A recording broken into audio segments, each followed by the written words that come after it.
Ninjas News and Reviews. I'm your host Mac Ninja and this is the reviews.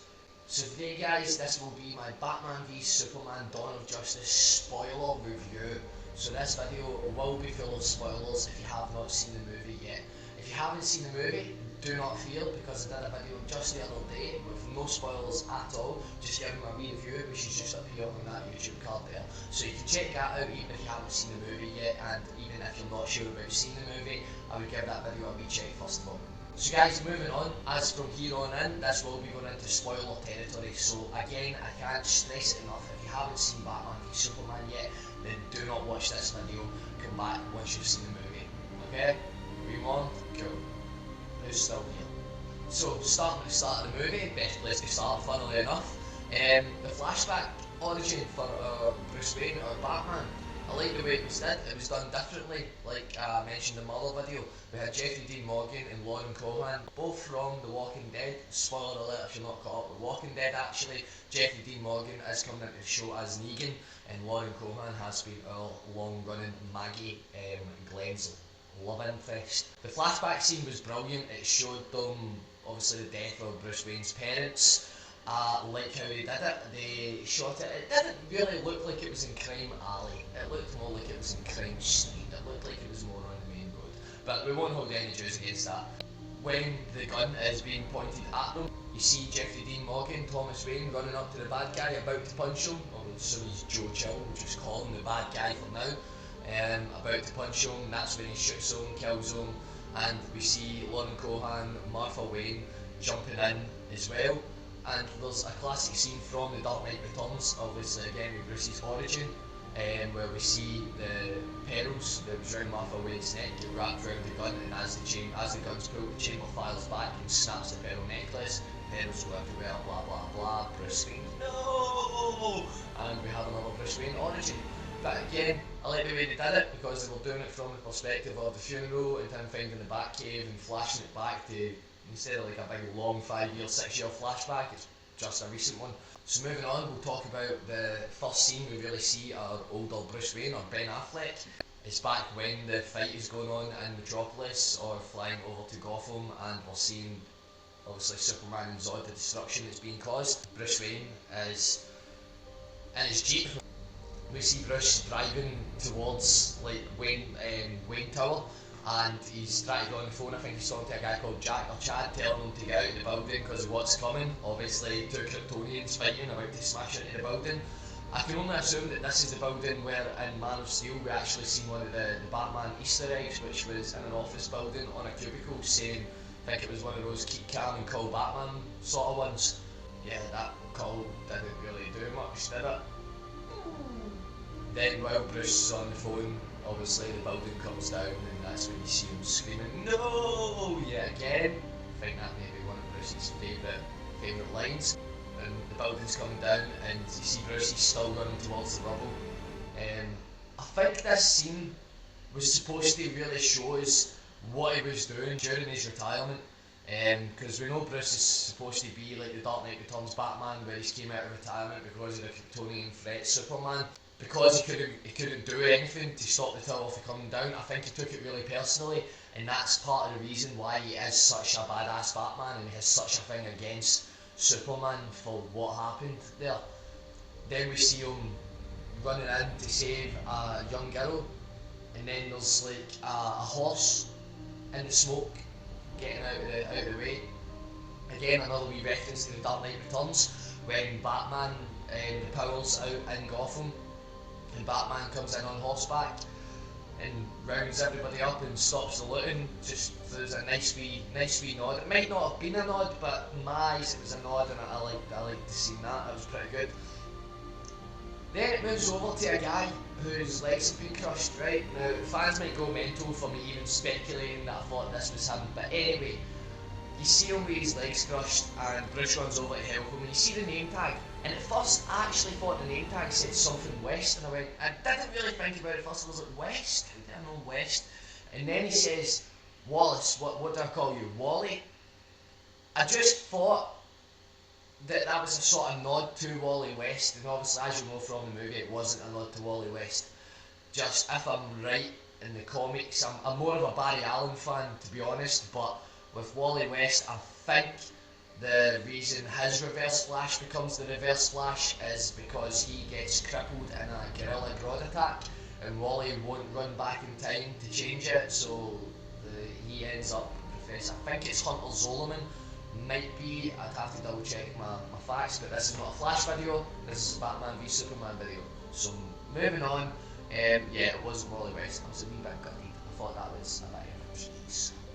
And also coming back to when he saved the young girl, there wasn't really a mention of her name. I tried to have a look it up on IMDb and online, and I couldn't find out who the young girl was supposed to be. But when it says where are your parents, and obviously they died in the building, I kind of thought that was a nod to Carrie Kelly, the third Robin, maybe the fourth, in the Dark Knight Returns, female Robin, her name's Carrie Kelly. Just if it was a nod, I'd like to know. If any of you guys do actually know if she was supposed to be Carrie Kelly, then leave a comment down below and let me know, because I honestly can't find it anywhere. So moving on to the first time we see our Dark Knight, that's the scene from the trailer where we see that guy chained up in what I thought was a shipping container, but it's actually a radiator in an apartment block. He's chained up, Bat Brand of Justice. There is a couple of prisoners, female prisoners, who obviously Batman was there to save, to get this guy, and they won't even come out of the cell because they're like, demon, demon. The cops are like, huh? Then they go in, and then just when you see, and he's looking around, and then you see Batman in the corner, he moves like a demon. It was a bit more like a horror movie, and obviously Zack Snyder had said the first part of the movie was going to be a wee bit like a horror movie, so I can see where that scene tied in. I like how he moved, yeah, it was just pretty, that's the type of Batman I'm talking about, not just coming in and disappearing, scaring the shit out of fools, be jumping about like a mad devil. And then once that scene's over, you see Batman and Alfred, Jeremy Irons, talking in the Batcave, and that's when Jeremy Irons says that quote about that's how it starts, the fever, the rage, the feeling of powerlessness. And I think that also ties into the start of the movie, which he was just talking about, where Wayne Tower came down. That's how he felt. He felt the rage because he felt powerless to stop it. He couldn't stop it. It was nothing that Batman could do. He was retired at the time. He wasn't prepared for it, and I think that really did tie in with that scene. Then we also have the newspaper article, or the newsreader, that's saying that the Bat Brand in prison is pretty much a death sentence. So in this movie we'll literally have Batman, aka Judge Dredd, Judge Batman, jury and the executioner. He brands them and then they get killed if he's not killing them, which I'll talk about later, but this was one of the reasons I absolutely fucking love this new Batman. Moving on to the party scene, Bruce Wayne meets Clark Kent. I love it. We see Lex is up on stage giving a speech because it's his party, and talking about the gods and Zeus, how he handed down a thunderbolt. You see Wonder Woman and she's just like, no. Bruce at this point is sneaking about the party like James Bond, looking for encrypted data in one of Lex Luthor's files. When he gets caught, typical, oh, I'm drunk looking for the bathroom. Does that actually work? Any spies out there that's tried that? I'm sure that wouldn't work. Moving back upstairs to when Lex is giving his speech. Again, one of the things that I didn't like, I mean, I'm sorry, I do love Jesse Eisenberg, he's a great actor, he's brilliant. Not as Lex Luthor. I mean, when he's giving his speech, he starts mumbling, he starts and he just sort of gives up what he's saying. Lex Luthor's a good public speaker, and I wouldn't see him getting all flustered on stage and not really knowing what to do. The scene did disappoint me. And we also see in this scene we have Wonder Woman who's been sneaky as well, because it turns out she's after the same thing as Bruce Wayne. What a coincidence. Next, I want to talk a wee bit about Superman, just in general from my perspective of the movie. I really felt bad for him. I seen he struggled with morality, whether or not to use his powers for good or to just let the place burn type of thing. Feeling alienated, you know, like he's an illegal immigrant. Only obviously worse than an illegal immigrant. He's like the only one of his kind that's still on the planet, so he does literally, in all sense of the word, feel pretty alienated. Then jumping on to what happens a wee bit later on when he's actually called to a Senate hearing for what happened. This Wallace guy, who was not Wally West, like I said, he was strapped with a bomb and Superman didn't notice it. and we had the whole confusing Granny's peach tea thing, just not even going to go there. But after the explosion we see Superman standing there, and he knows straight away he's been set up and people are going to look on this worse, which they eventually do. But I will mention another wee bit about that later on. I want to talk about the nightmare scene next, which was phenomenal. Opening shot with Batman stepping out into a barren post-apocalyptic wasteland with just an Omega symbol burned onto the ground. Obviously the Omega symbol is the dark side. It just looks like inside of Metropolis or Gotham is just completely destroyed. It just became a desert. Then Batman moves on to a deal where it looks like he's buying kryptonite or acquiring kryptonite, and it turns out he's set up by the Superman soldiers who end up slaughtering Batman's guys, who I will only call them the Sons of Batman, because again, going back to the Dark Knight Returns, when Batman takes over the mutant gang, they become the Sons of Batman and enforce Batman's rule and will upon Gotham. You see the Superman soldiers just holding them up at gunpoint and then just shooting them with no words at all. My favourite part about this scene, as some of you know, I'm a huge fan of Injustice. I've played the game, I played it quite thoroughly, but I'm a big fan of the comic series at the moment as well, and I like the storyline that they're going through, I like the continuation, and that's what this reminded me of, having the Superman soldiers. And then we move on to how we see the parademons come in, which don't really make sense at this point in the nightmare scene, right? So the parademons come in, and they're fighting alongside the Superman soldiers and taking people away. Then Batman's kidnapped after killing loads of people with a G36C gun. Good man, my top choice whenever I'm playing any older Call of Duty games. He was breaking necks, he was shooting fools, he was killing everybody. Batman was badass in this scene, but like I said, they get captured and they end up underground. Then Superman comes in again with another Injustice reference. The Superman soldiers, the only way I can describe it is kneel before Kal-El. Sort of reference to Zod, I suppose. He walks up to where Batman's chained up with two of his Sons of Batman, and he just heat visions the two of them, like burns them to a fucking crisp. Badass.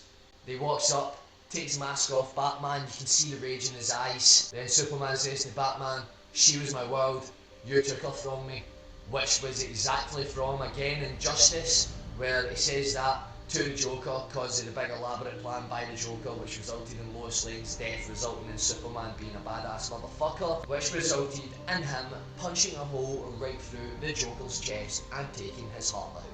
Which, when you see Superman put his hand against Bruce's chest while he's hanging up and he hears the heartbeat, he pushes, or he just rips his heart out. That was cool. I like how they changed that up to be that instead of the Joker causing this for Superman, it was Bruce. Then Bruce snaps to it, or does he? Because he's still dreaming, and we see a flash, no pun intended there, but a flash of lightning appear, and then the Flash appears in some sort of super tech suit. And now I have seen it twice, and I've had a look online to try and find a wee script to see exactly what he said, but as far as I can make out, the Flash says, and I quote, "Bruce, you have to listen to me. Lois Lane is the key." Then maybe something about, "It's too soon, I'm too early, you were right, you were always right about him."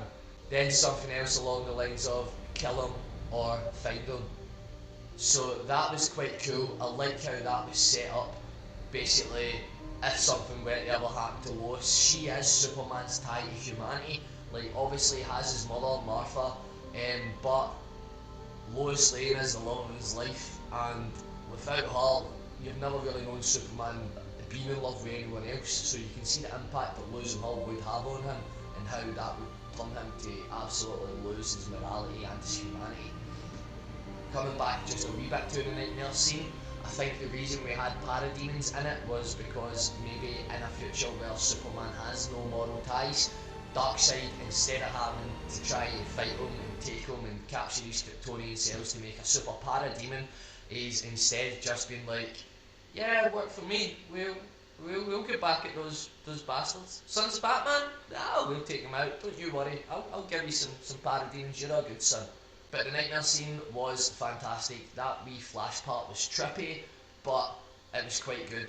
I'll talk about the other cameos in a wee bit, I just want to get some other things out of the way first. Starting with the quote, 20 years in Gotham, we've seen what promises are worth. How many good guys are left? How many stayed that way? This, when I seen it in the trailer, what I thought was a direct reference to Jason Todd, Red Hood, or whatever, whoever the fallen Robin turns out to be. We don't know if it could be Jason Todd, it could be Tim Drake, it could be Dick Grayson, we don't know, but I'm hoping for Jason Todd.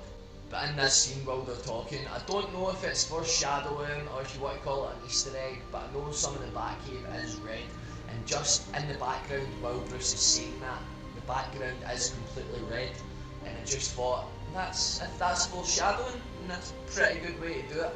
But also, when Bruce is saying this, I think he's also talking about himself, because 20 years in Gotham, he's made his promises, he was a good guy, but he's had it, he's been pushed far enough. How many good guys are left? Now this moves us on to talk about a bit that really annoyed me. The trailers misled us to fuck. The note with "You let your family die" on the newspaper clipping of Wayne Tower, we all speculated, and don't say you didn't, because I watched all the theories and speculation before the movie came out, and everybody thought this note was from the Joker. Turned out to be Lex Luthor the whole time. I was really disappointed in that, because it looked like the note was being sent to Wayne Manor, and the Joker wouldn't have known who Bruce Wayne / Batman is. So that tied into my theory of it being Jason Todd who was manipulating and sending these notes to Batman. But if it wasn't him, then I thought more than likely it would have been the Joker, but then it turned out to be Lex Luthor. And that whole bit had to tie in with the Wallace guy blowing up the Senate hearing while Superman was there, because Wallace was an employee of Bruce Wayne's and Lex Luthor manipulated that, done his own thing. Moving on, talking about Lex again, he creates Doomsday. Wasn't too keen on it. Now, it did seem a bit Superboyish, if I'm right. Superboy, the clone of Superman, was made using Lex Luthor's DNA and Superman's DNA. So I can see where they drew their inspiration from this bit for, but it didn't really work for me, to be honest. But when Doomsday did come into action, or into fruition, it was a great part of the movie. So don't get me wrong, the creation of Doomsday wasn't a bad thing. It was how he was created, I just couldn't really get with. Now it's time to talk about the bit that I'm sure you've all been waiting for, the battle scene.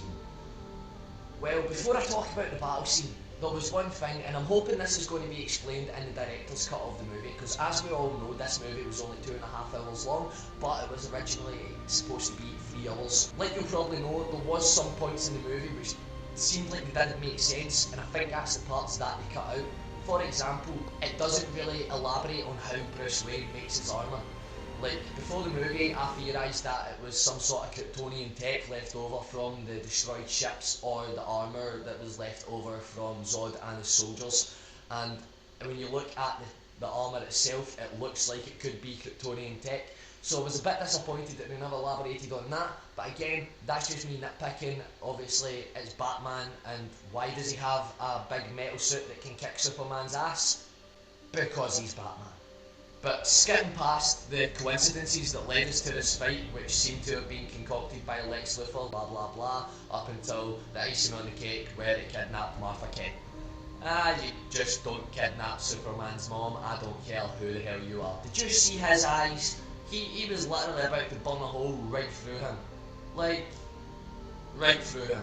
So, Son of Krypton versus Battle of Gotham, Superman flies over, and again, feeling bad for Superman. Superman's misunderstood, because Batman thinks because of the threat, don't shine that light in the sky, the bat is dead, blah blah. When Superman shows up, Batman immediately thinks obviously it is for a fight. So when Superman tries to talk, wait, my mom's been kidnapped, want to help me, Bat's just ain't listening to it. This is when he lures him back, and Superman steps on one of his traps, and it turns out to be some sort of sonic sound device, like again, which was in the Dark Knight Returns during the epic fight between Batman and Superman. It was a handheld gun that Batman was using, but instead this time it was a trap. Then moving forward, he had a couple of machine guns set up, just to tickle him, I don't know. Followed by Superman grabbing Batman, throwing him through the roof, through the bat signal, and then on to the point, which I called it. Yes, I did, I called it right, guys. A lot of fans were up in arms about the whole Batman using a gun. I said, well, it's probably going to have kryptonite dust in it, just like in The Dark Knight Returns, when Oliver Queen interferes with the fight to shoot a kryptonite arrow with kryptonite dust, and it helps knock the scales into Batman's favour by making Superman more mortal. So, there, that's why Batman had a gun. Before I talk about how much Batman lays the smacketh down on Superman, they did make a good point, a good bit of dialogue just beforehand, where Superman says, stay down, if I wanted it, you'd be dead already. Which is a fair point. If you just took Superman's morality issues out of the way, like in Injustice, you wouldn't even want to play a prank on him, because he would just throw you into the sun. Which, if Superman wasn't holding back, he would have done to Bruce. Batman's kicking the absolute shit out of Superman, throwing him through the roof, throwing him down onto the ground, kicking the absolute shit off him. Then the gas starts to wear off, and it's a sort of funny scene where Batman's laying in the digs and they just stop having effect until Superman's like, and Batman's just like, wait. Pretty funny scene.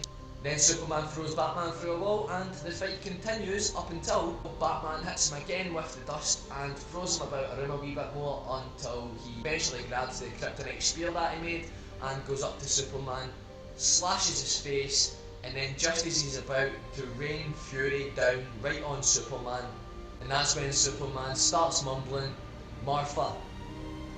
Batman's like, what? Martha. Save Martha. You can see Batman's getting a bit more angry because he's mentioning her name, and as you've watched my other video, you will see I made a wee point of this, and now I can elaborate on it. Like I said in that other video, not a lot of media, including Batman v Superman, whether it be comic or other forms of animated media, they've never really made a point of mentioning why Superman's mum and Batman's mum shared the same first name. Not that it's really that big a deal, to be honest with you, but in this movie they made it quite a bit big of a deal. So Superman's struggling, saying, save Martha, save Martha. Batman starts remembering back to the night of his mother's death, and Superman says, find him, save Martha. Then we have Batman saying, who's Martha? And Lois Lane jumps in like, it's his mom, and Batman's like, oh shit, our moms have the same name. Yeah, we're friends now. Yay! Friendship. Superman explains the situation to Batman, and he's like, well, Martha ain't gonna die today. Probably thinking he's gonna get some sort of redemption for his own mother's death. Then Batman decides to go on, take him on by himself, save Martha Kent. He jumps in there and he kicks the shit out of every single one of those henchmen. He even shoots his grappling hook right through a guy. That was badass, man. And not only that, a guy stabs him, he takes the knife out, and he fucking stabs him in the shoulder. Batman stabs a guy with a knife. Wow, if this didn't solidify how badass this Batman is, and how this Batman is the best Batman we've seen, then I don't know what will, because this is the Batman we've all wanted, one that doesn't take shit. This Batman kinda reminded me of Flashpoint Batman, who was actually Bruce Wayne's father, Thomas Wayne.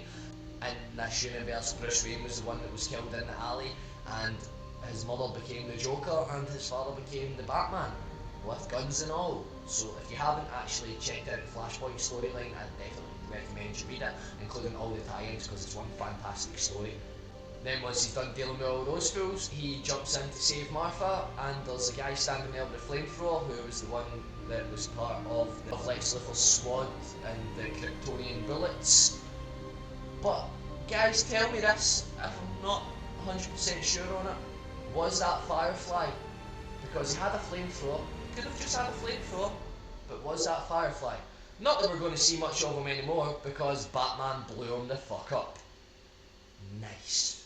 Moving on to finally talk about Doomsday, who was a lot better than expected. You fools who said, oh, he's a big Teenage Mutant Ninja Turtle looking motherfucker. You just fools.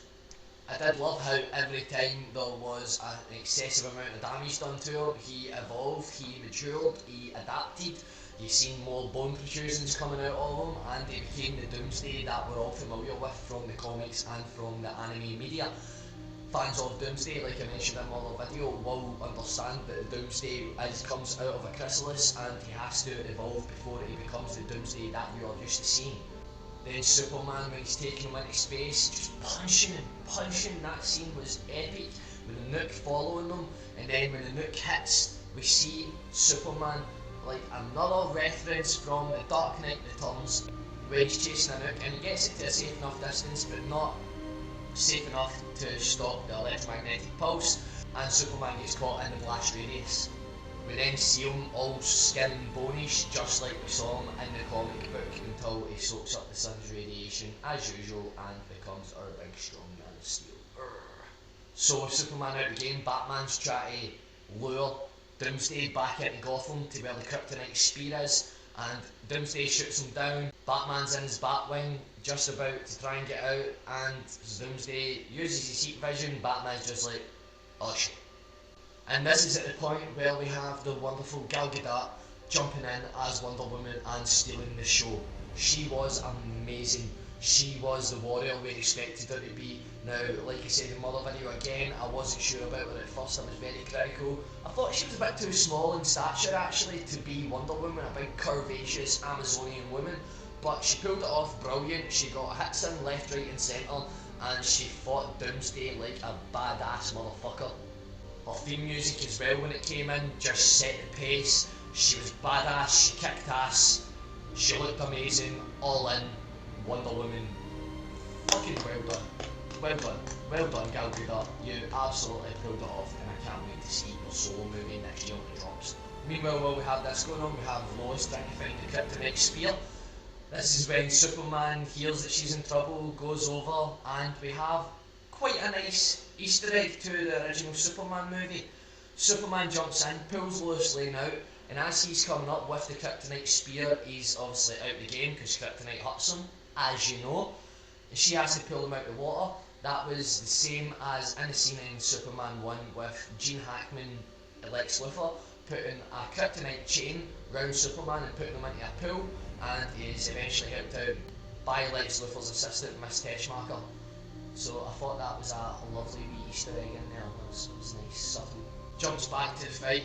Well, Batman is grappling hook king away from Doomsday, and we have yet another The Dark Knight Returns reference where Batman is hanging onto the building with the lightning on in the background, and it looks like the shadowy reflection of him, which is on the cover of The Dark Knight Returns. Coming to the end of the fight, we have a moment which again kind of annoys me as a fan of Superman in general. So he picks up the kryptonite spear and is going to jam it right into Doomsday's chest. This is something that bugs me about Superman, is kryptonite only seems to hurt him when it suits him.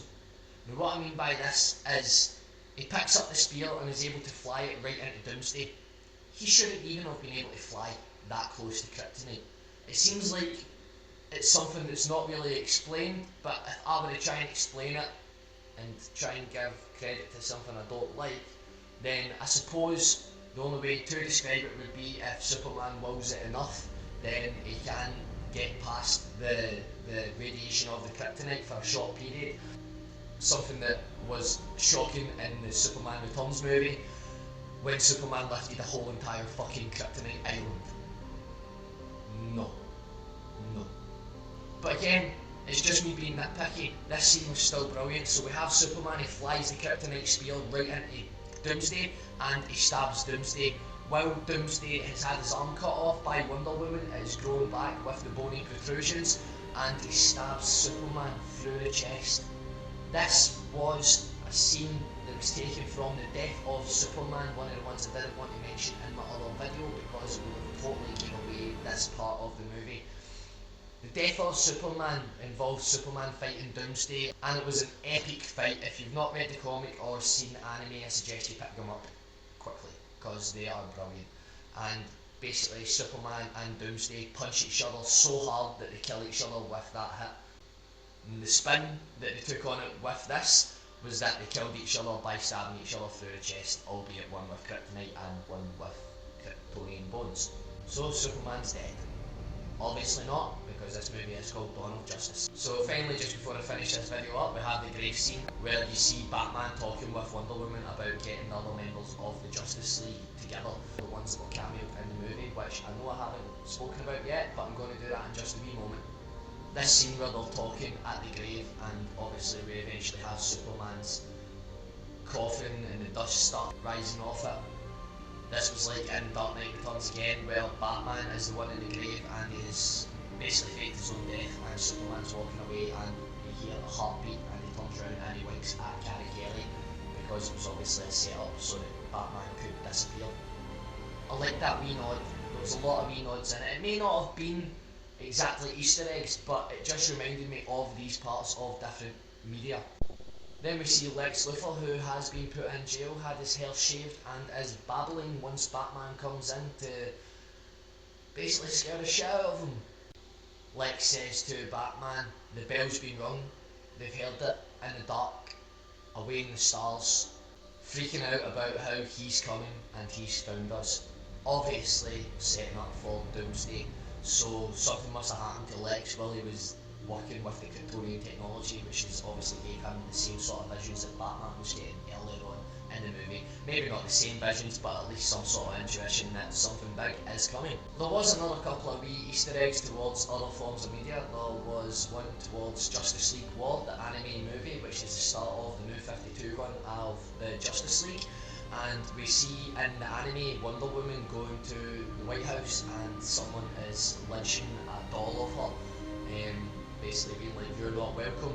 And after the Capitol explosion in this movie, we see the same thing happening with a Superman doll or something like that, only it's been set on fire but it's still being lynched up. Another two of them, well, only one of these is a comic book reference, but two of them come from Lawrence Fishburne, aka Perry White. He's looking for Clark. This one's just something funny that he said. He's looking for Clark and he's like, oh, clicks his heels 3 times and he's back in Kansas. Same with the run through Smallville, you always had some sort of Wizard of Oz jokes because they're from Kansas. And also when they're talking, Perry White and Clark Kent, about going after the Batman, Perry White makes a point of saying it's not 1938 anymore, which for you fans out there will know that is when Superman debuted in Action Comics. Finally, let's talk about those cameos from the other members of the Justice League. We will start out with Wonder Woman, and obviously she was in the movie, but there was a couple of things about her that were on the hard drive or the data that was taken from Lex with the other Justice League members on it. And it showed a picture of her standing with an old military squad, including Steve Trevor, who's played by Chris Pine, and I believe it is in World War I. So we see that, and we also see some surveillance footage of her as Diana Prince. Next, move on to the Flash, his second cameo in the movie. You see him in buying milk in a grocery store, 7-Eleven, whatever, and there's a guy about to hold up the place with a gun, and you just see Ezra turn round and he's there and back in a flash. Walks up to buy his milk. Now, the thing that I thought was really cool about this scene was as he ran to disarm the mugger, he siphoned all the electricity, which I thought was really, really cool, because obviously he is absorbing the electricity in through the Speed Force, so I'd imagine the lights would go out when he's nearby. Also, it's still going to have to grow on me, the look of the new Barry Allen. To me, Ezra Miller looks more like a sort of Wally West or Bart Allen, but let's see how he does.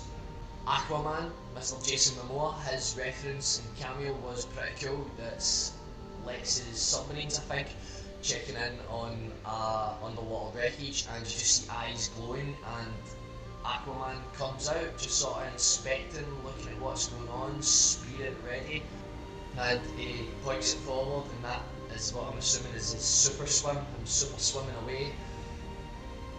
Pretty subtle, it looked good, and I can't wait to see him in the Justice League movie. And finally we have Cyborg, played by actor Ray Fisher. Didn't see too much of him. We've seen obviously Victor Stone, Cyborg, and his father, Dr. Silas Stone. Fans of Smallville will notice that the actor playing Dr. Silas Stone is actually Professor Emil Hamilton in Smallville, who was known for working with Kryptonian rocks.